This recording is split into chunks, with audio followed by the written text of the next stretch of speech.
সকালবেলা ঘুম থেকে উঠেই দেখি ঝমঝমিয়ে বৃষ্টি পড়ছে। ঘুম থেকে উঠে কোনো দেরি না করে ছাতা নিয়ে চলে এসেছি পুকুর পাড়ের দিকে। আমি ঘুম থেকে উঠেছি 6:30টার সময়। এসে পুকুর পাড়ে এসে যখন দেখি, দেখো কত সুন্দর বৃষ্টি পড়ছে।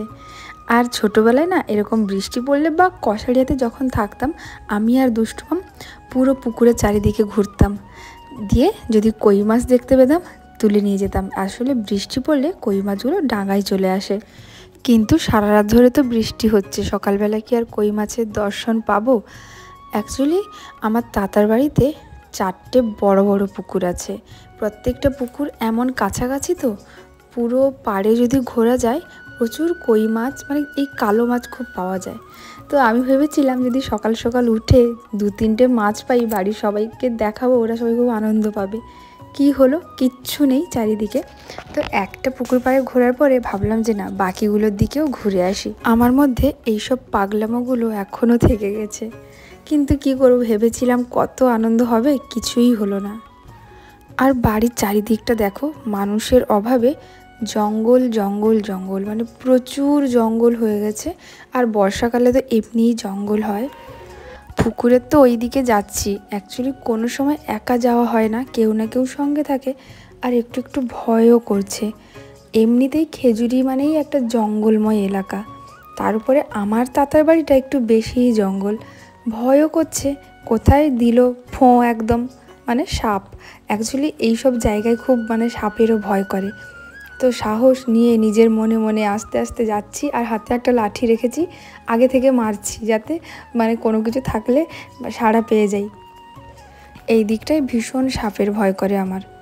অ্যাকচুয়ালি আমাদের ওই যেইটা এক্ষুনি দেখাবো বড় পুকুর, সেকেন্ড পুকুরটা দেখালাম, এরপরে যেটা পুকুর ঠিক না, বলতে পারো ওয়ান টাইপ অফ ফিশারি, মানে এতটাই বড়। তো ওই দিকটাই যাব। অ্যাকচুয়ালি ওটা আমফানের আগে পুরোটাই আকাশবাণী ইউক্যালিপটাস গাছে ভর্তি ছিল, কিন্তু আমফানে প্রত্যেকটা গাছ ভেঙে পড়ে গেছিলো, প্রতিটা গাছ, মানে প্রচুর টাকার গাছ নষ্ট হয়েছিল। এইবারে ওই গাছগুলো তো পরিষ্কার করতে হয়েছিল। ওই সময় যেই লোকগুলো এসেছিলো, মানে ওরা বলছিল যে বেশ কয়েকটা নাকি বড় বড় সাপের সম্মুখীন হয়েছে, প্রচুর জঙ্গল। তো পুরো চারিদিকটা ঘোরার পরে না, কিছুই তো হলো না। এখন যাচ্ছি বাড়ির দিকে। তবে ভালো লাগছিল, মাঝে মাঝে নিজে নিজে একা সময় কাটাতে আমি এমনিই ভালোবাসি। আর ভালোই লাগছিল ঘোরার পরে, বেশ ঠান্ডা ঠান্ডা একটা ব্যাপার ছিল। এরপরে দুষ্টু মামা সোনাইকে ঘুম থেকে তুলে বলছে চলো ওপরে যাই, ছাদের উপরে আজকে কাজ হচ্ছে। আর সত্যি বলতে আমরা অনেকবার এসে ঘুরে থেকে চলে গেছি, কিন্তু ছাদের উপরে ওঠা হয় না। বলতে পারো অনেক মাস পরে ওপরে উঠছি। ওপরের কি অবস্থা দেখো, এত বড় ছাদ, ওপরে যা তা জিনিসে একদম ভর্তি, মানে মানুষ তো নেই, যা হয়। এসে এই যে আজকে এইবারে ভাবা হয়েছে, পুজোর সময় তো আমরা আমরা আসি, অনেক গেস্টও আসে, তো ওই জন্য ওপরের রুমগুলোকে ঠিক করা হবে। সেই জন্য আজকে লোক দিয়ে পুরো রুমগুলো ঠিক করার জন্য জানলা কাটা হচ্ছে। আর এদিকে দেখো, মাকে একজন ভালোবেসে এই এত সুন্দর নিজের হাতে ড্রয়িং করে গিফট করেছিল, ওটাই আছে। রুমগুলো কত বড় বড় দেখো, কিন্তু কি অবস্থা হয়েছে, জঙ্গল। মানে তোমাদের সঙ্গে যে ভিডিও শেয়ার করছি তাতেই আমার কেমন মনে হচ্ছে যে কী অবস্থা, তোমরা দেখে কি ভাববে। আর এটাও জানি যে তোমরা তো জানো আমার বিষয়ে, আমার তাতা দিতুন সবার বিষয়ে, তো কেউ থাকে না কি হয়েছে দেখো। ছাদের ওপর এসে কতগুলো রুম, এদিকে বেরিয়ে গেলে আবার এদিকে একটা রুম, শুধু কাঠ ট্রাঙ্ক যেটা সেটাই ভর্তি হয়ে গেছে। দুষ্টুমাম আমি সোনাই এসে পুরো ছাদটা তদারকি করছি। আর দুষ্টুমাম বলছে ছাদে 2টো রুম ঠিক করা হবে, তোরা এসে থাকবি, আমরা আমার বাবা মার কাছে থাকবো, আর তোর 2 বোন উপরে উঠে যাবি। আর সোনাইকে বিয়ে দিয়ে দেওয়া হবে, তখন ওকেও তো একটা আলাদা রুম দিতে হবে, ওকেও ওই ছাদের রুম দিয়ে দেওয়া হবে। আর দুষ্টুমাম তো এমনি প্রচুর প্রচুর লাগায়, বিশেষ করে সোনাইকে খুবই লাগাচ্ছিল আর ইয়ার্কি করছিল। আর সোনাই, কী গো দুষ্টুমাম ভালো লাগে না, এইসবই হচ্ছিল। আর ও অ্যাকচুয়ালি ভীষণই ভীতু একটা মেয়ে, সারা রাত ঘুমোয় না, লাইট দিয়ে মানে মোবাইলে লাইট জ্বালা থেকে যদি কষারিয়াতে আসে, খুবই ভীতু। তো ছাদের উপর থেকে পুরো চারিদিকটাই ভিডিও করে দেখো, ভিডিও যে করছি দেখো, তোমরা এতক্ষণে কি দেখেছো, যেটা মেন কমন জিনিস সেটা হলো জঙ্গল। তাতা দিতুনকে বলি তোমরা আমাদের সঙ্গে কাঁথি পালিয়ে চলো না, সেখানে আমরা সবাই মিলেমিশে থাকবো, তোমার 2জন এখানে থাকো। আর আমি যত যাই বলি, যে যার এত সুন্দর এত বড় ঘর বাড়ি, এত বড় হোক ছোট হোক যেমনই হোক, নিজের ঘর বাড়ি ছেড়ে দিয়ে যতদিন সুস্থ সবল আছে, কেউ কোনোদিনও পারে না। আর আমার তিতুন তো আবার আরও এক ধাপ ওপরে, কোনো দিনও বাড়িঘর ছেড়ে এমনিই কোথাও যেতে ভালোবাসে না। আচ্ছা, আমি তোমাদের সঙ্গে একটা কথা শেয়ার করতে চাই। আমি না ভেবেছি, আমি আমার পিসিমণি মা আমরা ভেবেছি শান্তিপুর যাব। এত ফেসবুকে ইউটিউবে শান্তিপুরে শাড়ি দোকান দেখি, তো অ্যাকচুয়ালি যাব ভেবেছি। ইউটিউবে প্রচুর শাড়ির দোকান দেখছি, কিন্তু কোন জায়গা, অনেক বিভিন্ন জায়গায় বিভিন্ন রকম, তো কোন জায়গায় যাব আমি ওটাই বুঝে উঠতে পারছি না। তোমরা যদি ওই দিকের কেউ আছো বা তোমাদের ওই দিক সম্পর্কে কোনো নলেজ আছে, প্লিজ আমাকে জানিও কমেন্ট করে। কোথায় যাব বা কোন দোকানে যাব, গেলে মোটামুটি কম প্রাইসও থাকবে, হাই মানে সব রকম মিলেমিশে, মানে সিল্ক হ্যান্ডলুম সব রকম পাবো, ভালো পাবো, এরকম একটা দোকানের আমাদেরকে অ্যাড্রেস দাও, প্লাস জায়গার নামও বলো, তাহলে খুবই সুবিধা হবে যদি তোমরা জেনে থাকো। আমি কোনো দিনও যাইনি, আমার কোনো এক্সপিরিয়েন্স কোনো কিছুই নেই। ছাদে অনেক ঘোরাঘুরি হলো, এবারে নিচে যাই।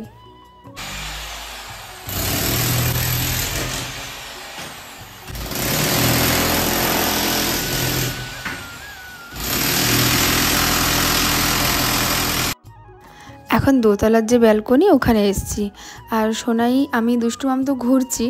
আর দেখো, তোমরা কয়েকদিন আগে বলছিলে আচ্ছা দিদি, সোনাই দিদিভাইয়ের কি বিয়ে? অ্যাকচুয়ালি এখন তো বিয়ে না, যখন বিয়ে হবে সব কিছু হবে অবশ্যই তোমাদের সঙ্গে শেয়ার করব। এখন কোনো বিয়ে ঘর কিছুই না, কিন্তু দেখো বাস্তব তো এটাই যে তোমাদের সোনাই দিদির আজ না হলে কাল তো বিয়ে দিতেই হবে, বিয়ে তো হবেই, কিন্তু কোথায় বিয়ে হবে, কত দূরে থাকবে কেই বা জানে। এখন থেকে ভাবলেই মন খারাপ করে। মানে সব সময় আমার বিয়ে হয়ে গেলেও আমার কিন্তু বাপের বাড়ির মানুষজনকে তোমরা কেউ মিস করোনি, কারণ আমি জানি তোমরা অনেকেই খুব ভালোবাসো আমার বাড়ির মা দুষ্টুকে। আর আমি যেহেতু কাছাকাছি আছি, তো সোনাইয়ের ক্ষেত্রে কি হবে, সোনাইকে তোমরা কতটা ভ্লগে দেখতে পাবে ওটাই ভাবি। আর এখন দেখো, আজকে আমাদের কথা ছিল পেঁয়াজি আর ঘুগনির ফিস্ট করব। অ্যাকচুয়ালি আমার ওই সাইডে দাদু দিদাদের বাড়ি আছে, ওই দাদু দিদাদের বাড়িতে, আর তার সঙ্গে আমার ছোট্টবেলার খুব খুব কাছের বান্ধবী, মানে খুবই কাছের বলতে পারো, বুলু এসছে। অ্যাকচুয়ালি ও কিন্তু আমি যখন যাই তখনই আসে, বা ও যখন আসে আমাদের ফোনে কথা হয় তখনই যাওয়ার চেষ্টা করি। তো এসছে, এই জন্য আমরা আজকে ফিস্ট করছি। সকালবেলাই কথা হয়েছিল ঘুগনি, মুড়ি আর পেঁয়াজি, তো ওই জন্য আমি দুষ্টুম আমরা সবাই চলে এসেছি ওই দিদাদের বাড়িতে, বসে এখন পেঁয়াজি মাখাচ্ছি। দেখো, সবসময় যে মাংসর ফিস্ট হতে হবে, হাই ফিস্ট হতে হবে সেটা না, এই সামান্য ছোট্ট পেঁয়াজি মাখা আর ঘুগনির মধ্যেও অনেক আনন্দ আছে। কি বলতো, ওই সময়টা আমরা এত গল্প করছি, একটা ছোট্টখাটো একটা ফিস্টও হলো, খুবই ভালো সময় কাটিয়েছি।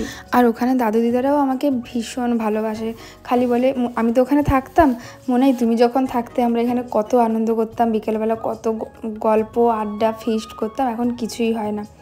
তো ওই জন্যে শুধুমাত্র দাদু দিদা ওরা মানে সবাই এতটাই ভালোবাসে, তো ওই জন্যই ওখানে গিয়ে ভাবলাম যে না, ছোট্ট করে একটা কিছু হোক। আর এখন ওদের বাড়িতেও খুব বড় একটা অঘটন হয়েছে কিছুদিন আগেই, গত বছর আগস্টের 13 তারিখে আমার একজন মামা মারা গেছিলো। মামিমা আছে, যেই মামিমাকে তোমরা আগে কিন্তু ভ্লগে খুবই দেখেছো, এখন আর দেখাই না, দেখানোর মতো মানে নিজেরই ভালো লাগে না। ছোট ছোট ছেলে মেয়ে, আমি কিন্তু শেয়ার করেছিলাম, তো ওই জন্য ওখানে গিয়ে আলাদা করে যে খুব আহামরি ফিস্ট করে আনন্দ করব হয় না, তো ছোট্ট করে একটু সবার মন ভালো করার চেষ্টা, আর কিছুই না।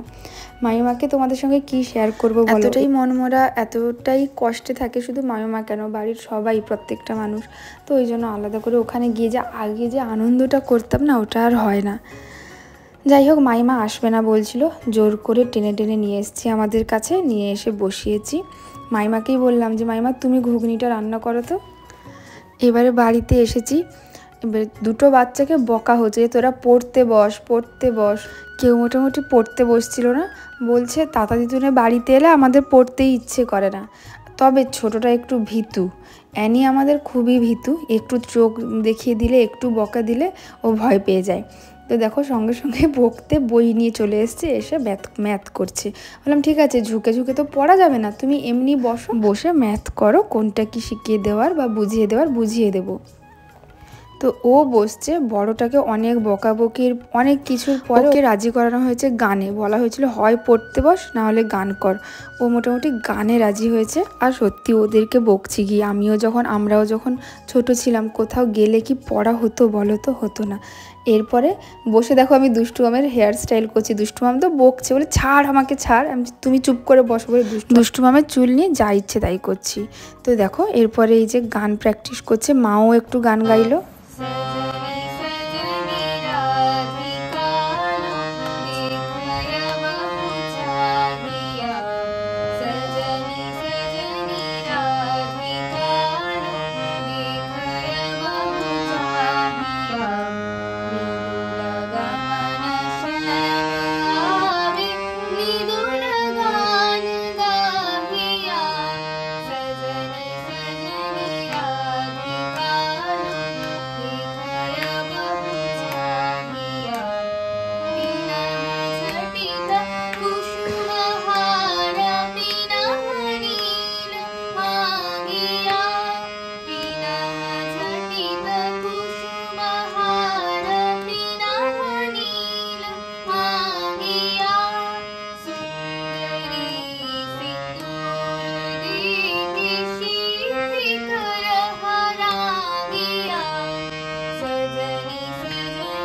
পরের দিন সকালবেলা মানে বৃহস্পতিবারের সকালবেলা মন খারাপের সময় তিতুনের অলরেডি শুরু হয়ে গেছে কান্না, আমার তাতারও শুরু হয়ে গেছে। আর শুধু তাতা তিতুর না, আমাদের সবারই একই অবস্থা থাকে। দুটো মানুষকে রেখে দিয়ে যখন আমাদেরকে আসতে হয়, অ্যাকচুয়ালি আসতে আমরা বাধ্য হই, তখন আমাদের কিছু করার থাকে না, শুধু কষ্টই হয়। আর তিতুন অত বেশি হাঁটতে পারে না, তাও দেখো হেঁটে হেঁটে কত দূর আসছে, কষ্ট হচ্ছে তাও আসছে, মানে যতটা আমাদেরকে চোখে দেখা যায় ততটাই দেখবে দিয়ে এরপরে এরকমভাবেই বসে থাকবে। আমি জানি না তোমাদেরকে কতটা ফিল করাতে পারছি, আমি এখন যে এডিট করছি না, এখনও আমার মানে ভীষণ কষ্ট হচ্ছে। তিতুনকে তাতাকে অনেক বুঝিয়ে এলাম যে আমরা পুজোর সময় আসবো, তুমি মন খারাপ করো না। যদিও আমার তাতা তিতুনকে লক্ষ্য করার জন্য ওখানে দুজনকে রাখা হয়েছে, তাও তাও যত হোক নিজের একটা বাড়ি, নাতি নাতনি মেয়ে, মানে সবাই ওই ব্যাপারটা তো একটা আলাদা হয়। দেখো এখনও তাকিয়ে আছে। টোটোতে আমরা উঠছি,